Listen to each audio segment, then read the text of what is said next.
Ora, muito boa noite a todos, quem está presente. O meu nome é Joaquim Murta, sou da Unidade de Oftalmologia de Coimbra e também trabalho no Centro Hospitalar e Universidade de Coimbra. Estão connosco mais 3 especialistas desta área, a professora Maria João Quadrado, também destas 2 unidades, a professora Andrea Rosa e o Dr. João Gil, que se dedicam particularmente à córnea e ao segmento anterior. Porquê esta sessão de informação, que é a nossa terceira sessão de informação, por esta via online, com perguntas das pessoas que estejam interessadas, tentativa de informação? Porque hoje é o Dia Mundial do Queratocone. O queratocone pode não dizer muito para muitas pessoas, mas o queratocone é uma doença da córnea que está em franca um aumento muito grande nos últimos anos e cujas perspectivas, e é disso que vamos falar, quais são os sintomas que aparecem, os novos tratamentos que vieram revolucionar o tratamento do queratocone, e é para isso que, efetivamente, estamos aqui hoje à noite. Eu começava, então, por pedir à professora Maria João para fazer uma breve introdução do que é o queratocone. Portanto, que doença é que é, portanto, como é que aparece, em que situação, portanto, em que idade aparece. Professora Maria João, faz favor. Antes de mais, boa noite a todos. Quero começar por agradecer, na realidade, a todos os que tiraram um tempinho da vossa noite para estar aqui connosco durante 1 hora a ouvir falar de queratocone. Na realidade, como o professor Murta disse, é o Dia Mundial do Queratocone. Estamos aqui não só para falar de queratocone, mas na realidade para responder também a todas as vossas dúvidas que tenham em relação a outros problemas relacionados com a visão. O Dia Mundial do Queratocone foi criado, no fundo, para chamar a atenção em relação à questão do esfregar dos olhos, que é muitas vezes um dos fatores que está associado ao aparecimento do queratocone, e é uma maior informação em relação à doença, porque muitas vezes a desinformação em relação à doença faz com que ela não seja tratada adequadamente e as pessoas, inclusive, tenham vivam um pouco assustadas em relação à situação que têm. O diagnóstico precoce é fundamental, tanto mais que hoje em dia há tratamentos que temos para estabilizar a doença. O que é o queratocone? O queratocone é uma distorção da forma da córnea.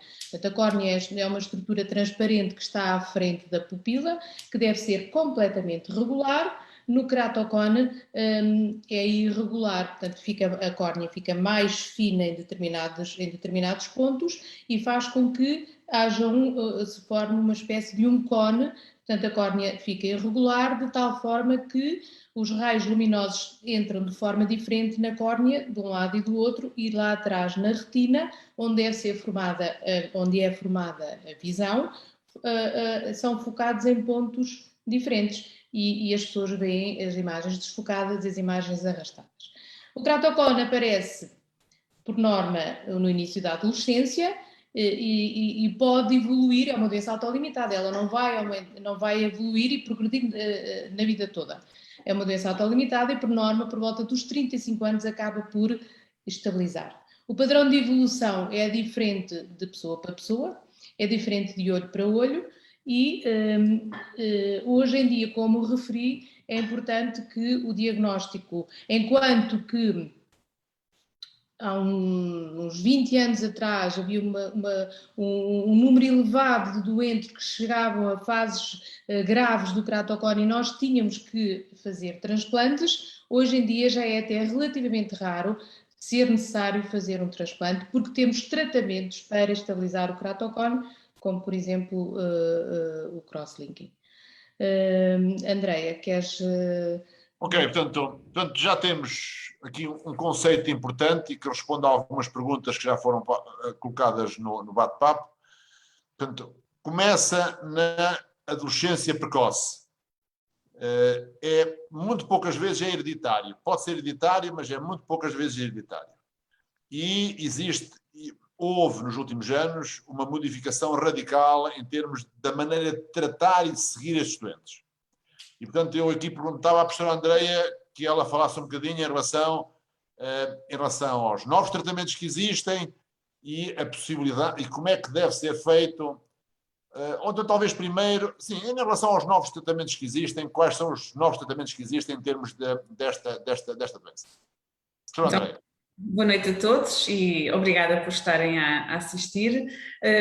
O tratamento do ceratocone tem mudado muito porque tem sido, em primeiro lugar, possível estabilizar a doença. Como a professora Maria João disse, há uns anos não tínhamos a possibilidade de interferir na evolução da doença, nós podíamos melhorar a visão através de lentes de contacto, de óculos, mas não tínhamos a capacidade de fazer com que um ceratocone que estivesse a piorar parasse de progredir e estabilizasse. E nós agora podemos, através do crosslinking, que é uma cirurgia em que nós vamos fortalecer a córnea, nós podemos de facto fazer com que a progressão pare e conservar pelo menos o que a pessoa tem naquele instante. Para além disso, começamos também a tentar arranjar formas de melhorar a visão. E aí esse é o ponto mais interessante atualmente, é que podemos usar protocolos de crosslinking. Para quem não sabe, o crosslinking é uma cirurgia na qual nós introduzimos uma substância, que é a riboflavina, que vai interagir com a luz ultravioleta, e através dessa interação formam-se pontes entre as fibras de colagênio que existem na córnea. Como a professora Maria João disse, a córnea tem que ser transparente e tem que ser regular.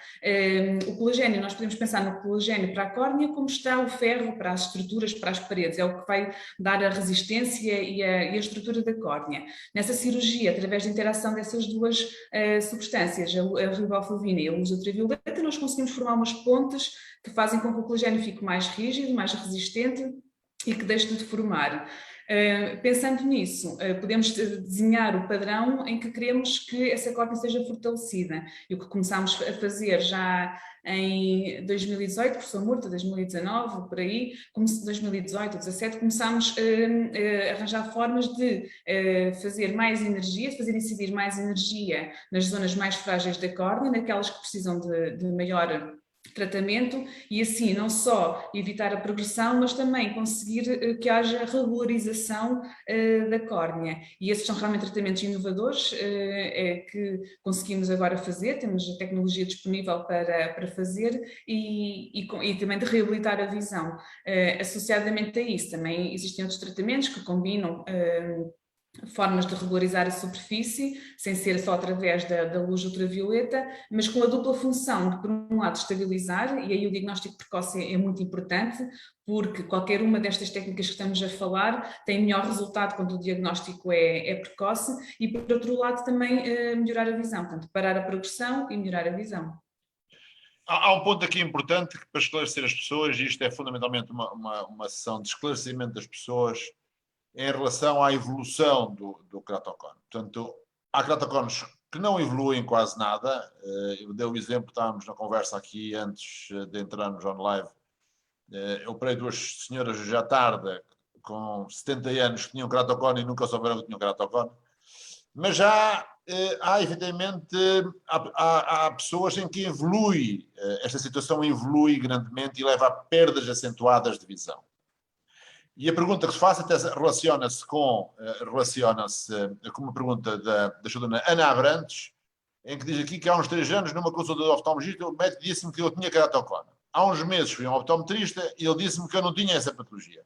Será que é possível afirmar-se isso numa consulta para receita de óculos? Que exame nos dá esse diagnóstico? E eu pedi aqui ao João Gil que nos desse, evidentemente, como é que se faz o diagnóstico do ceratocone e a evolução, a relação que existe, que é muito importante, há muito mais ceratocone do que existia de antes e há um fator muito importante em relação a isso, que é a alergia. Exatamente. Porque há muito mais alergia do que existia de antes. As pessoas coçam os olhos, aquela coisa da avózinha dizer coça-se os olhos só com os pelos. E, portanto, isso tinha alguma razão, portanto, não sabia porquê, mas tinha alguma razão, porque, obviamente, não se pode coçar os olhos. Mas, em relação a esta pergunta, eu pedi ao João Gil, ao Dr. João Gil, porque nos desse como é que se faz o diagnóstico do ceratocone numa criança, nos pais que queiram ou que tenham na família ceratocone, ou que notam que a criança começa com a fotofobia, com a diminuição de visão. Como é que se faz esse diagnóstico? Pronto, o primeiro passo importante para a pessoa fazer o diagnóstico é estar alerta para a possibilidade de que esse diagnóstico existe. E, no fundo, tal como foi referido aqui, O ceratocone é uma doença em que a córnea tem uma certa fragilidade estrutural e progressivamente e aos poucos vai ficando cada vez mais deformada. E essa deformação, se pensarmos na córnea como uma espécie de lente do nosso olho, essa deformação vai inevitavelmente conduzir a uma deterioração da visão. Portanto, a primeira coisa é estar alerta para os sintomas e para os problemas que surgem com a evolução do ceratocone, que geralmente são uma diminuição da acuidade visual, uma visão que se torna cada vez mais distorcida e cada vez mais desfocada, dificuldade, sobretudo em ambientes e em circunstâncias onde a luz seja diferente, zonas em que a pessoa se percebe, por exemplo, a conduzir à noite, que as luzes têm muitos halos, que as luzes têm muitas aberrações e estão estranhas.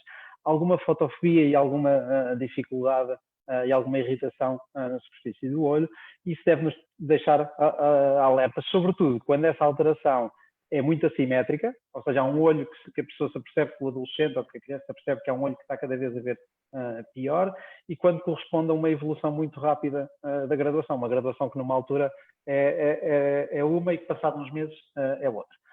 Isto tudo são sinais de alerta que podem ou não significar um ceratocone, mas depois o diagnóstico final depende sempre de uma consulta num oftalmologista, uma consulta médica, não só porque isso implica descartar uma série de outros diagnósticos que podem também estar presentes, mas depois, sobretudo, porque o diagnóstico final, no fundo, depende de uma análise cuidada da córnea e depende de nós chamamos de uma tomografia de córnea.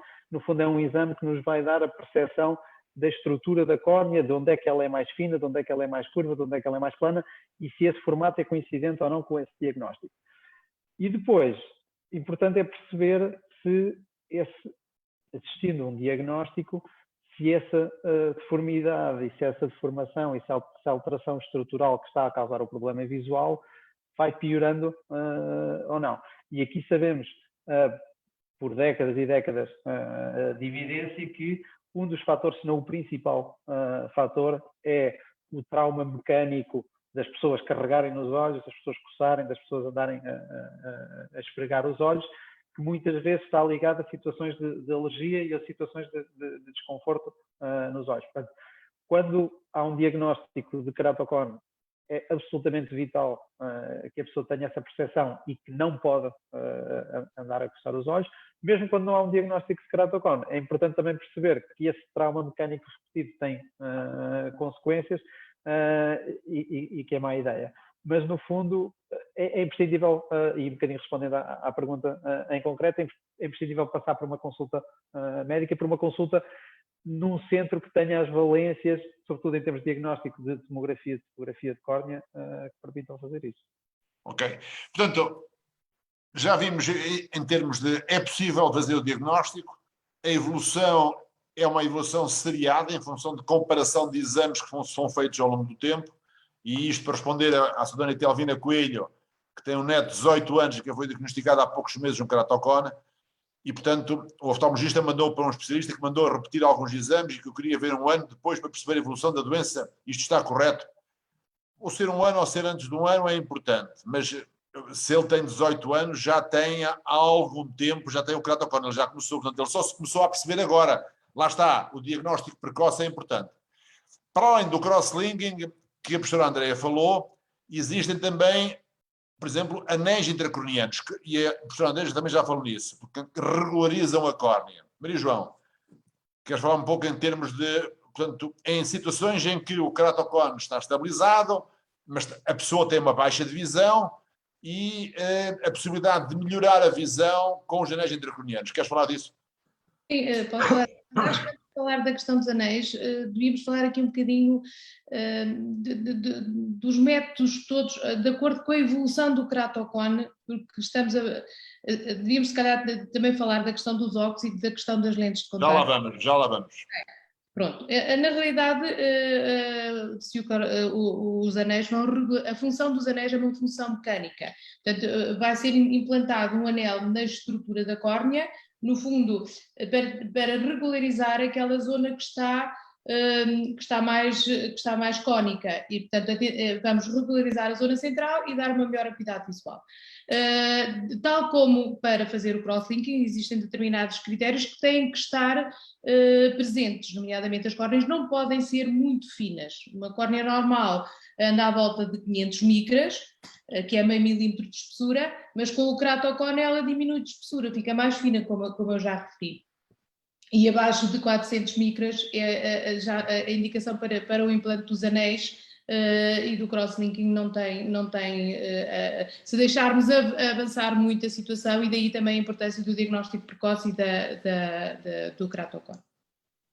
Portanto, a Maria João levantou um tema importante, porque ceratocone para muitas pessoas equivale a cirurgia, o que não é verdade. Portanto, há ceratocones que ficam estáveis e que evidentemente são corrigidos com óculos na fase inicial ou mesmo nas fases tardias, e há uma situação muito importante, e eu aqui pedi à professora Andreia para falar um pouquinho em relação a isso, em relação às lentes de contacto. Porque as pessoas às vezes esquecem-se que as lentes de contacto são uma arma, e há uma série de perguntas aqui.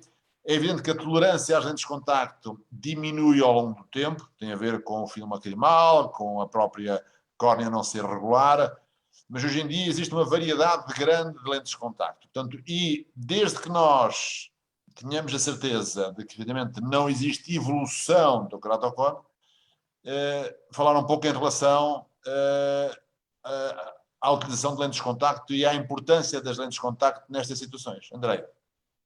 Sim, as lentes de contacto podem melhorar imenso a visão. E até respondendo aqui a uma questão aqui que colocaram, se vale a pena fazer um crosslinking num ceratocone avançado.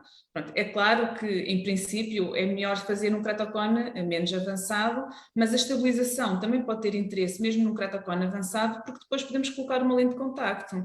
E é diferente colocar uma lente de contacto e a pessoa está estável versus não estar e continuar a progredir. As lentes de contacto não são as lentes de contacto habituais. Nos ceratocones mais avançados temos que usar lentes de contacto especiais, com uma pressão central, pelo menos uma pressão central rígida, para ter o tal efeito de regularizar a córnea de que a professora Maria João falou.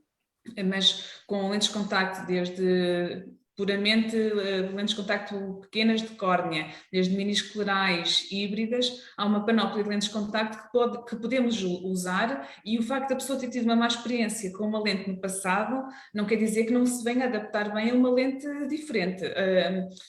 Cada ceratocone é seu ceratocone, nós não podemos generalizar e dizer que uma pessoa vai dar-se, outra não se vai dar, dependendo daquilo que se ensaia, daquilo que se veja, é possível voltar a usar lentes de contacto e colocar com uma visão muito, muito boa, portanto. E há pessoas que não têm sequer indicação para cirurgia, ou porque veem bem e são estáveis e não vale a pena estar a mexer, têm o seu ceratocone, fazem a sua vida normal e estão bem assim, funcionam bem assim. Há outras que até poderia ter sido bom fazer um crosslinking ou outro tipo de cirurgia, mas que continuaram a progredir e já não é possível fazer, e com lentes de contacto é uma vida perfeitamente normal, sim, exatamente. Hoje é uma sessão um bocadinho diferente das duas últimas, porque temos testemunhos de doentes. E eu ia pôr um pequeno vídeo de 4 minutos em relação ao testemunho de uma doente que tinha ceratocone. Portanto, eu pedi ao nosso realizador para nos colocar esse vídeo, para vermos esse vídeo, que dá um pouco a ideia de como isto evolui, como isto funciona. Então, eu comecei com sintomas mais ou menos aos 15 anos. Notava muito na escola, a olhar para o quadro e notava que via duplicado. Era aquilo que eu sentia mais, era na escola a dificuldade em focar o que estava no quadro, mesmo até às vezes o que eu escrevia. Mas só foi diagnosticado aos 22.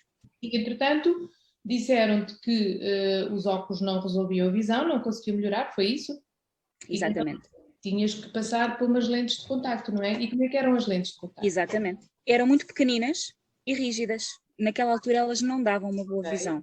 Eu lembro-me que essa primeira lente que me foi receitada, eu nem sequer conseguia conduzir de noite com ela, porque eu via as luzes muito, muito desfocadas e eu não conseguia sequer cruzar-me com o carro, as luzes dos candeeiros faziam raios muito grandes, eu não conseguia ver de noite, então era muito complicado, sim.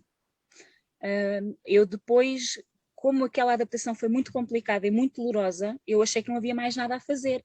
E então foi quando eu tentei fazer ali um atalho e procurar na net alguém que percebesse um bocadinho como é que me havia de ajudar.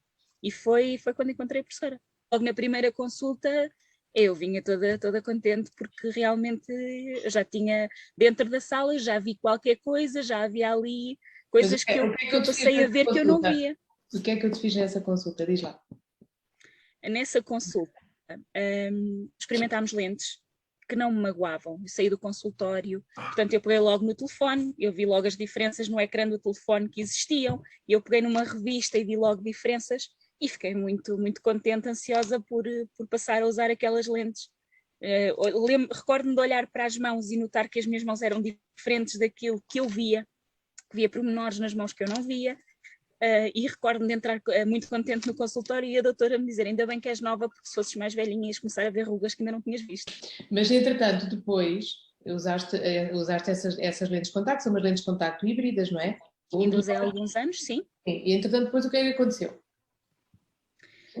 Eu continuo a usar no olho esquerdo.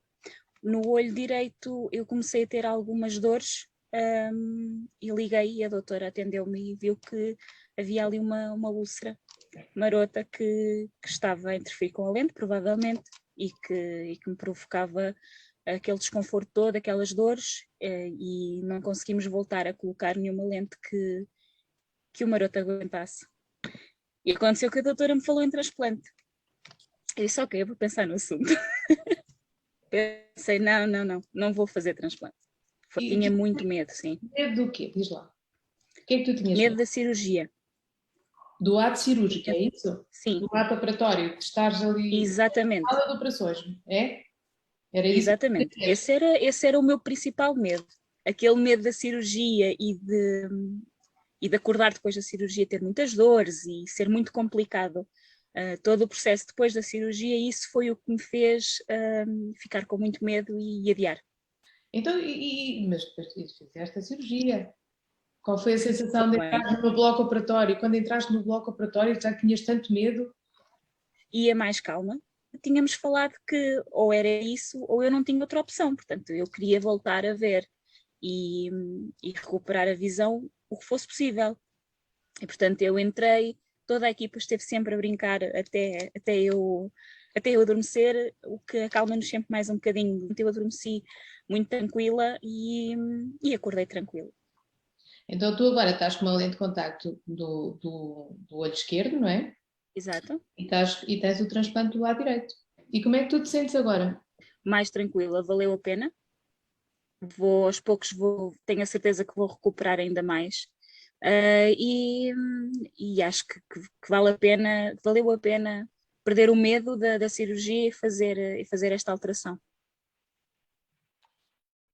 Ora bem, isto é um testemunho que é frequente nas pessoas com keratoconus, porque é evidente que nós fazemos, hoje em dia, muito menos transplantes do que fazíamos outrora, precisamente porque temos outras tecnologias, o crosslinking, como falou a professora Andreia, a Maria João falou nos anéis, mas eu chamava a atenção em relação a uma situação muito importante,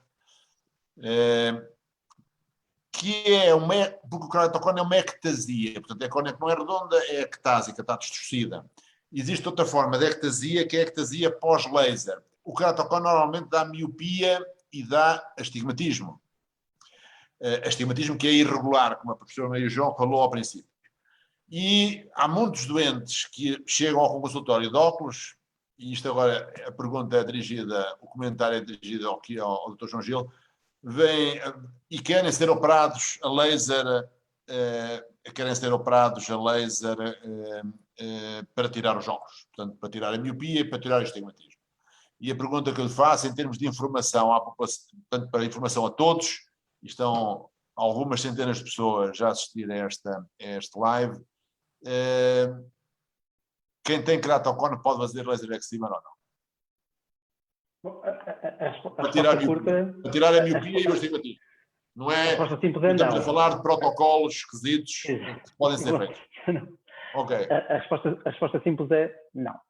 E não porque, como falámos anteriormente, o keratoconus vai induzir uma fragilidade e uma alteração na córnea que muito facilmente, se nós formos acrescentar em cima disso um laser ou algum tipo de alteração, pode, no fundo, desequilibrar ainda mais. O problema aqui é que, se calhar um bocadinho, enfim, culpa dos oftalmologistas e do sucesso da cirurgia, hoje em dia as pessoas pensam na cirurgia a laser como uma coisa mais ou menos, uma panaceia, uma coisa mais ou menos homogénea, que a pessoa entra numa máquina e sai a ver bem. E o problema aqui é que, tal como o professor Murta referiu, em muitos casos o queratocone pode ser uma doença mais ou menos frustre, pode ser uma doença que tem uma manifestação clínica muito ligeira, que a pessoa sente que tem uma boa visão corrigida, que tem uma boa visão com óculos, mas que a alteração subjacente está lá.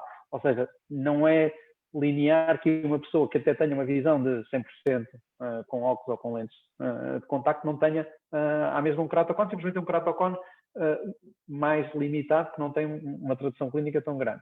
E o rastreio e descartar deste grupo de doentes quais são aqueles que efetivamente são bons candidatos para fazer uma cirurgia a laser e que vão ter bons resultados e que vão ficar muito satisfeitos, daqueles que têm, mesmo que não se tenham apercebido disso, algum tipo de alteração de ectasia ou de tipo de queratocone, é essencial para o processo da cirurgia, não só para termos um bom resultado na cirurgia, mas sobretudo para não termos complicações decorrentes dessas cirurgias e não termos doentes que viam bem com óculos e acabam a ver pior depois da cirurgia.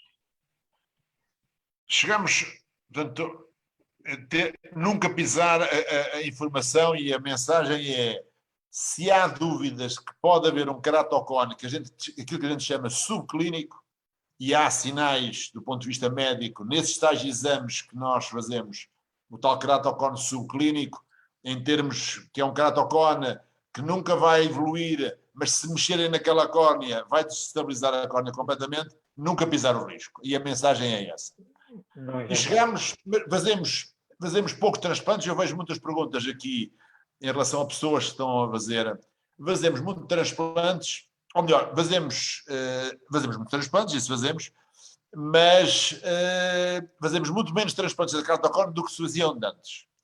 E a situação evoluiu nos bons centros de córnea, evoluiu muito nos últimos anos, mesmo em termos de transplantes. E é isso que eu queria que a Maria João, o professor Maria João, falasse um bocadinho em relação aos transplantes de córnea no queratocone. Qual é o prognóstico? É bom? É mau? Se evoluiu a cirurgia, se faz o mesmo transplante, porque o transplante de córnea não é a córnea na totalidade, são os 8 milímetros ou os 8 milímetros e meio centrais que se transplantam. Não é preciso fazer histocompatibilidade, porque portanto, a rejeição é relativamente baixa, mas falarmos um bocadinho em termos de o que é que se modificou mesmo no transplante, portanto, as poucas pessoas que chegam ao transplante hoje em dia, mas ainda assim são bastantes, o que é que mudou nos últimos anos em termos desta cirurgia nova? Bom, falando um bocadinho do transplante de córnea na generalidade, tal como o professor Murta referiu, o transplante de córnea é, em termos de comparação com todos os transplantes do nosso organismo, aquele que tem menos risco de rejeitar. A córnea não tem vasos, é avascular, e os mecanismos de rejeição, de certa forma, não existem. Portanto, o risco de rejeitar é relativamente baixo. E desta forma não precisamos de fazer testes de compatibilidade entre o dador e o receptor. Chegou-se à conclusão que não valia a pena estar à espera de tanto tempo do dador que se fosse completamente compatível, portanto os resultados não iriam ser modificados. E desta forma, neste momento, já não fazemos testes de compatibilidade entre o dador e o receptor. Na realidade, o queratocone, enquanto que há determinadas doenças na córnea, nomeadamente, por exemplo, queimaduras químicas, as queratites herpéticas, situações inflamatórias prolongadas, levam ao aparecimento de vasos na córnea, e se tivermos que fazer um transplante, o risco aí já aumenta um pouco. O queratocone é só uma distorção da córnea, não tem vasos, portanto o risco de rejeitar é menor. E resulta bem quando é dos transplantes que tem melhor prognóstico, mesmo até em termos funcionais. O paradigma dos transplantes de córnea modificaram-se muito desde há uns 20 anos, talvez, em que Anteriormente nós só fazíamos basicamente a substituição da totalidade da espessura da córnea. A córnea é circular, tem cerca de 11 milímetros. Nós basicamente no transplante o que vamos substituir são os 8, mais ou menos os 8 milímetros centrais. E fazíamos, retirávamos a córnea toda, esses 8 milímetros, e íamos substituir pelos 8 milímetros da córnea dadora. Na realidade, há doenças que só afetam determinadas camadas da córnea, nomeadamente o queratocone. O queratocone afeta as camadas mais anteriores, mais à frente da córnea, portanto, não temos necessidade de retirar camadas fundamentais e que estão bem, como por exemplo o endotélio da córnea, que é a última camada que está logo em contacto direto com o mucoso. E se o endotélio da pessoa estiver bem, a única coisa que fazemos é substituir a parte anterior da córnea, na realidade também retirar uns 8 milímetros, mas que não é o total, portanto fazemos só um transplante lamelar anterior. Tem a vantagem de que não estamos a abrir o olho, portanto não estando a abrir o olho não temos as complicações todas que temos no ato operatório, quando temos uma abertura grande do olho. É de mais rápida recuperação e tem menos complicações.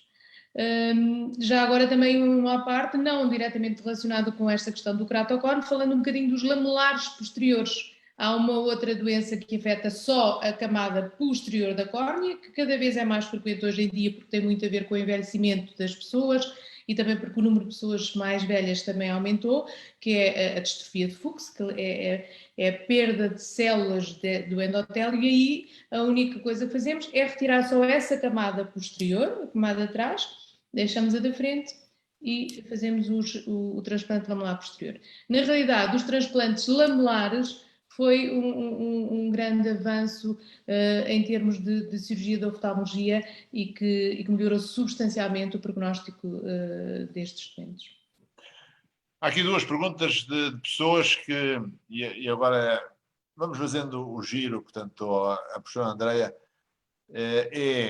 porque há muitas pessoas que foram transplantadas há 15 anos, há 20 anos, e as perguntas que me fazem é assim: isto vai-me durar eternamente, e durar até eu morrer? Ou pode-me aparecer o queratocone outra vez no olho? Quer dizer, eu ter queratocone e daqui a uns anos ter queratocone outra vez.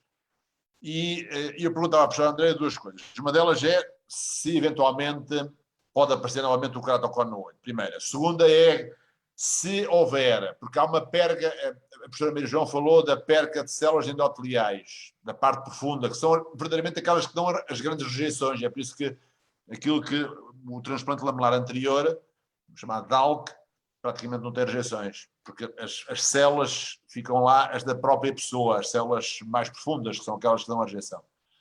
Mas, portanto, as duas perguntas eram, primeiro, se pode aparecer um queratocone numa córnea já implantada, quer dizer, uma pessoa que tenha um queratocone e voltar a ter um queratocone, e a segunda é se houver uma descompensação das células, portanto, passado 20 anos, 30 anos, a pessoa tem o queratocone, andava bem, tinha um astigmatismo pequeno, se há possibilidades também pouco invasivas de recuperar a visão destes olhos com técnicas novas. E era isso que eu gostava que aqui a professora Andreia nos esclarecesse em relação a isso. Então, em relação ao reaparecimento do queratocone, isso é extraordinariamente raro. O transplante resolve o problema, e o que não quer dizer que não haja alguma ectasia da zona de junção da córnea receptora com a córnea dadora. Quanto à duração dos transplantes, dependendo do tipo de transplante, um transplante de córnea até pode durar mesmo a vida toda. Por exemplo, nos DALCs, que o professor Murta estava a falar, que são transplantes na qual a parte de dentro da córnea, o endotélio, é o da própria pessoa, é o do próprio doente, não é de nenhum dador. Como a rejeição não existe essa camada, esse transplante pode durar pode durar e deve durar toda a vida.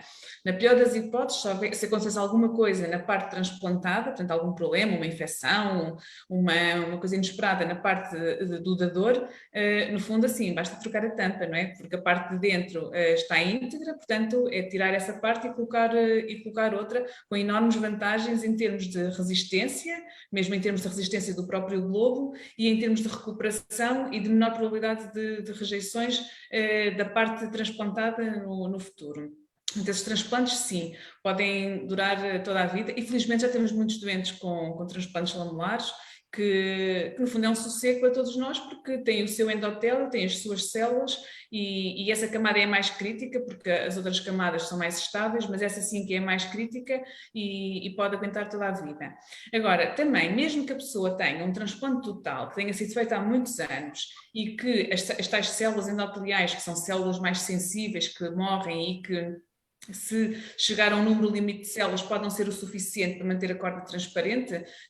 Não se duplicam, elas não têm capacidade de se duplicar. É só para explicar às pessoas. Portanto, elas não. Portanto, são células que a gente nunca morre com mais células do que nasceu. Portanto, elas vão se perdendo ao longo da vida. E os esfregados de olhos também provocam isso.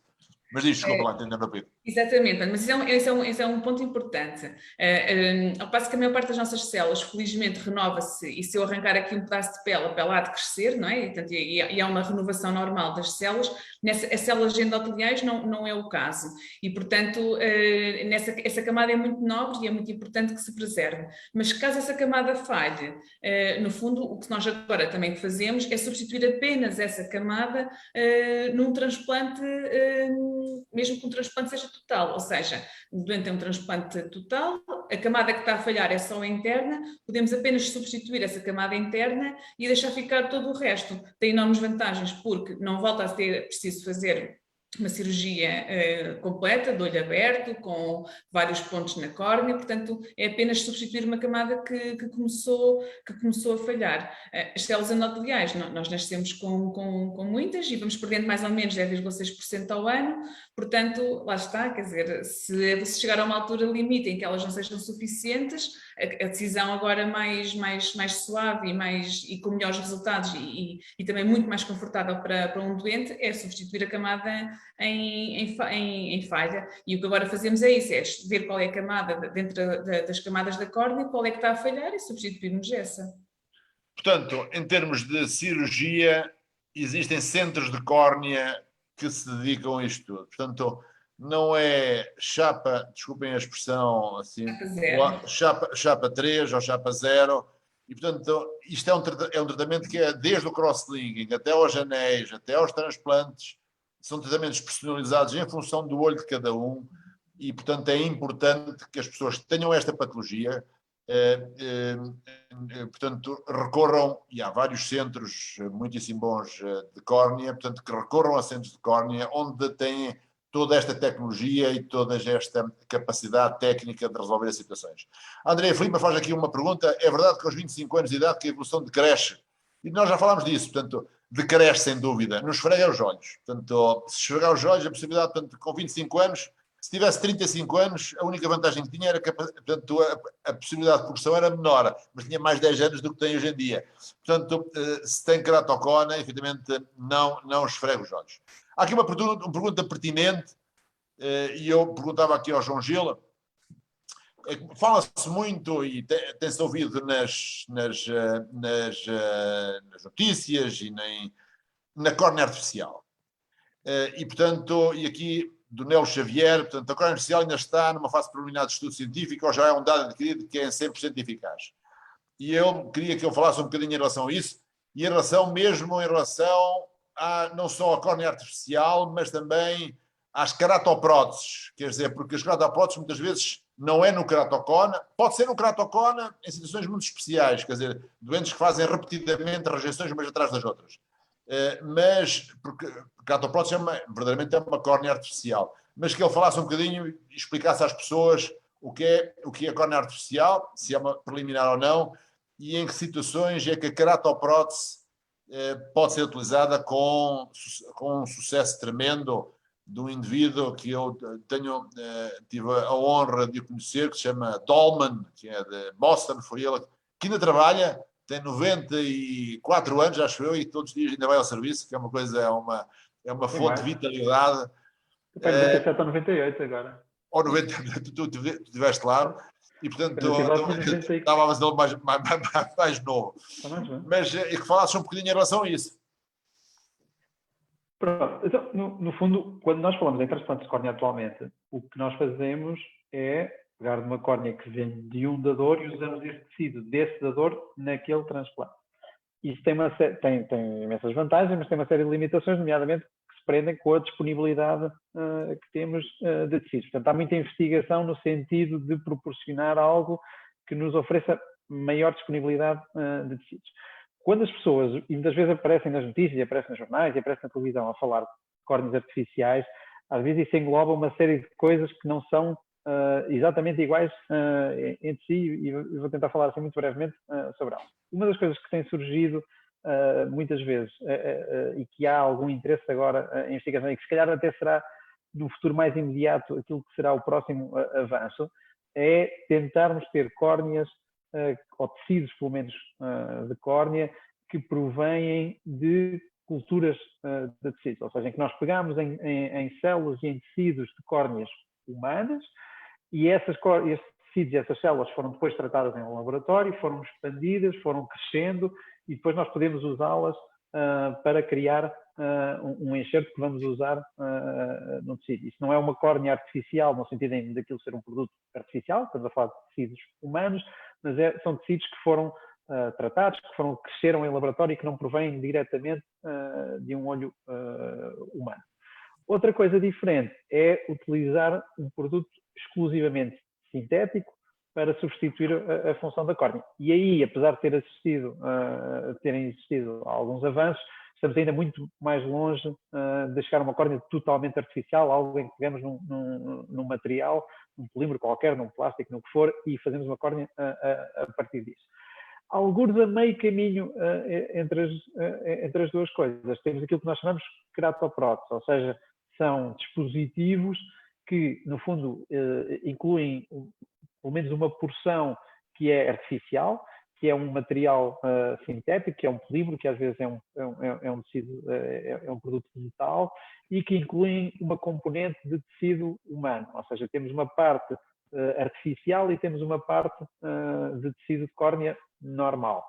A grande vantagem destes dispositivos é que, naqueles casos em que temos doentes que, seja por que circunstância for, não têm, ou porque a doença de base é muito grave, ou porque o próprio substrato do olho, o próprio leito onde nós temos de fazer um transplante, não tem capacidade para receber um tecido normal, vamos precisar de usar algo que tenha outra resistência, que tenha outra capacidade de se implantar. E aí vamos usar estas queratopróteses, que no fundo são dispositivos artificiais que permitem incorporar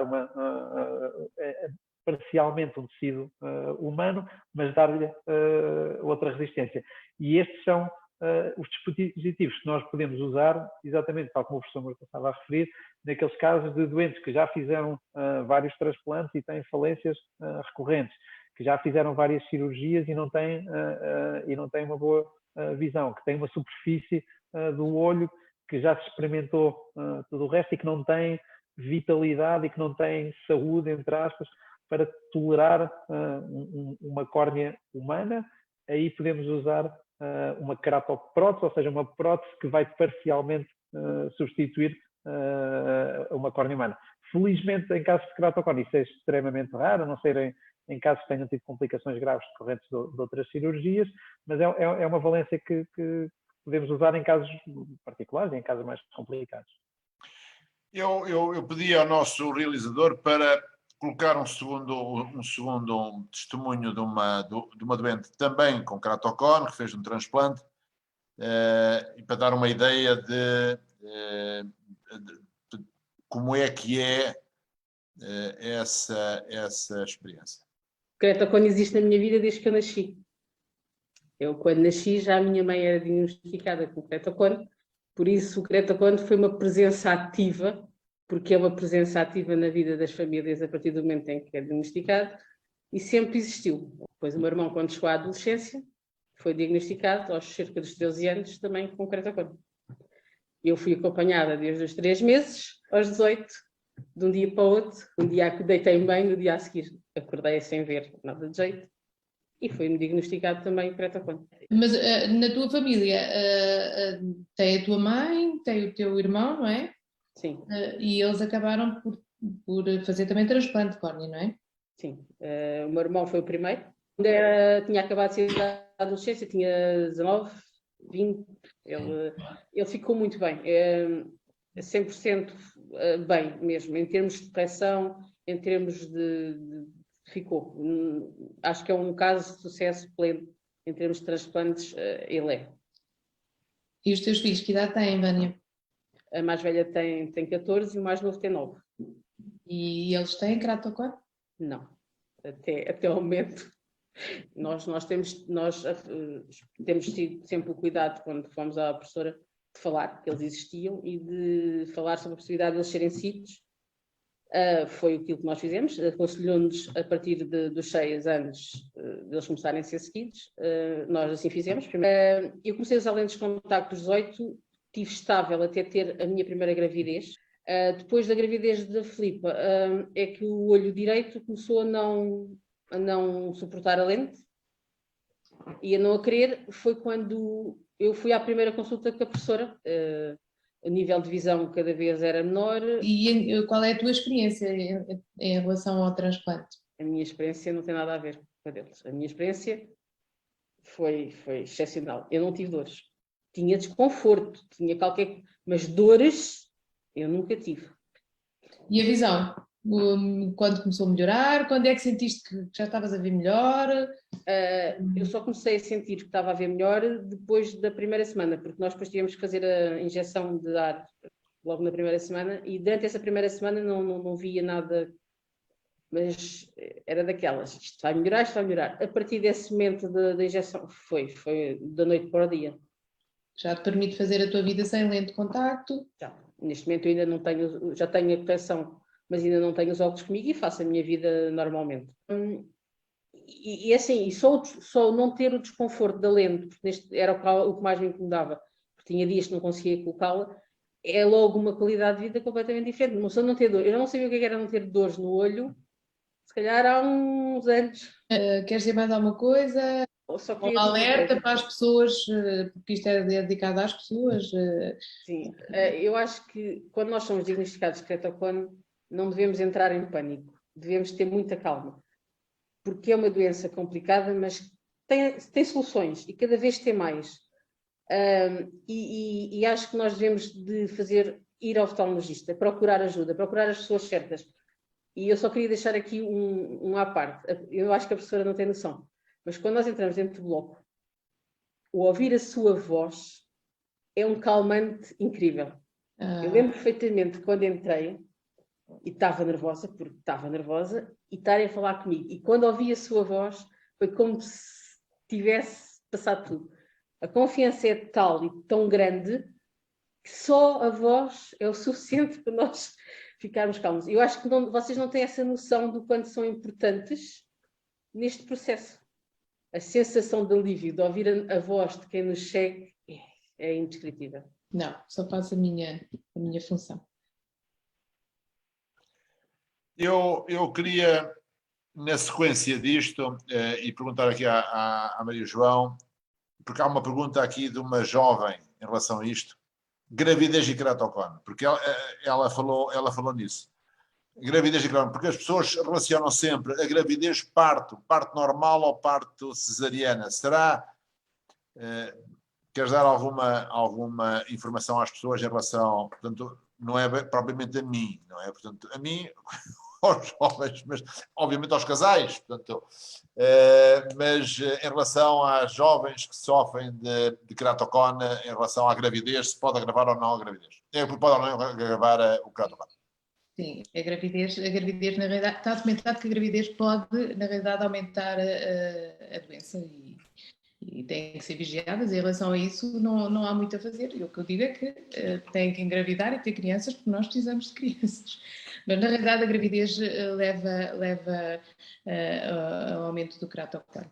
A Vânia, agora que falou a última, também deixou aqui um testemunho muito importante em relação à questão da família e de se existe ou não existe hereditariedade em relação ao glaucoma, e é aquilo que nós aconselhamos nas... O Keratoconus. Sim, desculpem, é o Keratoconus. E o que nós aconselhamos nos filhos de pessoas, de pais que têm Keratoconus. Na realidade, não está perfeitamente determinado que seja uma doença hereditária, mas existe uma incidência familiar documentada. Aliás, ela tem, a mãe tem, o irmão tem também, ela tem também, os filhos ainda não têm, mas o que nós aconselhamos sempre, as crianças devem ser vigiadas e começar a fazer exames topográficos, a topografia, que é o tal exame que já falámos aqui e que permite diagnosticar o mais precoce possível, mesmo sem haver muitas vezes queixas. A partir dos 6, 7 anos de idade, as crianças devem ser vigiadas e começar a fazer topografias. E isso é extremamente importante. Eu tenho aqui uma pergunta para a Andreia, que é uma situação que pode aparecer, da Marisa Figueiredo. Boa noite, tenho 42 anos, Keratoconus diagnosticado desde os 27. Fiz um edema corneano central com hidrópsia aguda, há cerca de 10 dias. Perdi a visão de forma evidente, estou a fazer tratamento de 6 semanas, existe possibilidade de reaver a visão, é importante voltar a ser vista. E dar ideia às pessoas, isto é uma situação que é pouco frequente, mas pode acontecer, mas gostava de que a Andreia desse alguma informação em relação a estas pessoas que têm a hidrópsia aguda nesta patologia. Infelizmente, a hidrópsia aguda ocorre em keratoconus muito avançados, nos quais não se conseguiu ou não se fez a estabilização, com a certeza que não se fez nenhum tratamento estabilizador, e em que a camada mais interna, a deste semê, rompe e, no fundo, é uma porta aberta a encher a córnea com líquido e fazer uma bolha, que é uma hidrópsia dolorosa, e que vai já dificultar tanto o transplante como outra possibilidade de outras cirurgias. A perda de visão deve-se, por um lado, ao efeito do próprio líquido, que distorce a superfície da córnea, e por outro lado, uma própria opacidade que se vai formar, porque isso vai dar uma inflamação grande, e com o olho vermelho, com dor, e a Marisa provavelmente nesta altura ainda está com dor e com uma visão baixa. A partir do momento em que se tem uma hidrópsia, pode haver algum tratamento mais conservador a fazer, mas para recuperar a visão, em princípio, terá que ser um transplante de córnea. Pode regredir, pronto, as hidrópsias acabam por resolver, acaba por haver fibrose, e com a fibrose as bolhas colapsam e melhora em termos de dor, mas em termos de visão, provavelmente terá que ser já um transplante de córnea. Aqui ao João Gil, há aqui uma série de pessoas a perguntar: eu tenho uma vontade imensa de coçar os olhos. Sei que tenho keratoconus, mas tenho uma alergia, e há alergias que são terríveis. Em crianças, nós vemos as keratoconjuntivites vernais, que são tremendas, mas em termos de nós darmos alguma medicação e dar já essa informação às pessoas, alguma medicação em relação para que as pessoas tenham menos vontade de coçar o olho. É evidente que podemos lhe pôr, algemar-lhe as mãos atrás das costas. Era uma maneira simples de resolver a situação. Mas não é isso que a gente quer, portanto, dar para que as pessoas continuem a trabalhar e continuem a fazer a sua vida. Falares um bocadinho em termos da medicação que nós podemos fazer em relação a isto. Certo. Pronto, isto é importante, até porque é bom saber que a própria pessoa tem a percepção do quão importante é não coçar os olhos, e isso significa que metade do caminho já foi feito. E realmente nunca é demais realçar essa parte. E depois realçar que essa parte também faz parte do acompanhamento médico, não é só a questão das cirurgias e das lentes de contacto e dos tratamentos. Porque nós sabemos que o ato de coçar e o trauma mecânico repetido da pessoa esfregar os olhos é um fator de risco universal e quase certo para agravamento do ceratocone. Portanto, quase tão ou mais importante do que tudo o resto é garantir que isso não acontece. E a primeira parte é perceber porque é que a pessoa tem essa necessidade de coçar e de esfregar os olhos. Muitas vezes isso está relacionado com a questão das alergias, e nós sabemos por estudos epidemiológicos que há uma grande correlação entre pessoas que têm alergias, pessoas que têm atopia, pessoas que têm dermatites atópicas, por exemplo, também, e ceratocone, e aí importa controlar a parte alérgica, controlar a parte inflamatória. E felizmente temos uma panóplia de fármacos que nos permite fazer isso, desde os antihistamínicos, aos estabilizadores da desgranulação dos mastócitos, aos corticoides, aos imunomoduladores, como a ciclosporina e otacrolimus, mas no fundo perceber qual é a causa da inflamação que está subjacente e controlar essa inflamação. Muitas vezes também há algo associado ao olho seco, e no fundo o olho seco, apesar do nome poder parecer que é uma coisa mais ou menos simples, é uma coisa dinâmica, é uma coisa complexa que pode ter várias apresentações, e uma delas é esta necessidade de esfregar por sentir desconforto nos olhos. E nesses casos, deve-se começar por garantir que o olho tem uma lubrificação adequada e por garantir que o olho não tem uma exposição demasiada. Às vezes, em casos muito, enfim, sui generis, eu lembro de ler casos em que era sugerido às pessoas usarem óculos de proteção durante a noite para garantir que inadvertidamente durante o sono não andavam lá sempre a coçar. Mas, no fundo, realçar que, e sem querer, enfim, ser muito circular nisto, que existe uma série de ferramentas que estão disponíveis, nomeadamente farmacológicas, nomeadamente em termos de gotas e de medicação que nós podemos usar para garantir que, seja a comichão, seja o desconforto, seja a dor, seja a sensação de corpo estranho que está lá, deixa de estar, ok? Mas tudo isso passa sempre pelo acompanhamento médico e passa sempre por garantir que a pessoa tem uma consulta que permite perceber exatamente o que é que se passa ali, e às vezes é mais importante isso do que simplesmente dizer à pessoa não coço, porque é fácil dizer, às vezes é difícil fazer. Claro. Eu antes, estamos a acabar, faltam 3 minutos, eu queria responder aqui a uma pessoa que vejo aqui, que conheço há muitos anos, que é o Dr. António Catarino Peranto, porque ele faz uma pergunta de que fez um transplante em 92, sim, e que houve uma falência, ou pelo menos a suspeição de uma falência, em 92, portanto já foi há 29 anos, e há uma falência, ou pelo menos está a iniciar uma falência do transplante para as tais células endoteliais, e que recuperou alguma visão com a medicação que lhe foi prescrita ultimamente. É evidente que ela pode-se manter, isso é uma resposta que eu lhe dou, mas tem a possibilidade que a professora André lhe falou de fazer um transplante lamelar só dessas células que estão doentes. E, portanto, a recuperação não ser tão penosa quanto tinha sido... penosa no aspecto porque às vezes demora mais tempo. As pessoas não pensam que fazem o transplante e passado um mês estão a ver como deve ser. Portanto, levam normalmente 16 pontos de sutura, é preciso tirar os pontos, só ao fim de 3 meses é que a gente começa a tirar os pontos, só em pessoas mais novas é que não. Portanto, é um processo que demora sempre algum tempo, mas é um processo que é execuível e que tem sucesso. O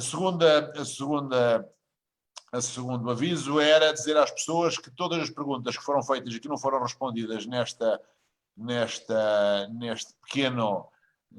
hora, quase uma hora que estamos aqui juntos, nós vamos responder às pessoas por mail em relação, porque há perguntas que não têm a ver diretamente com o ceratocone, mas nós vamos responder. Há um desafio de uma série de pessoas em relação a outros temas.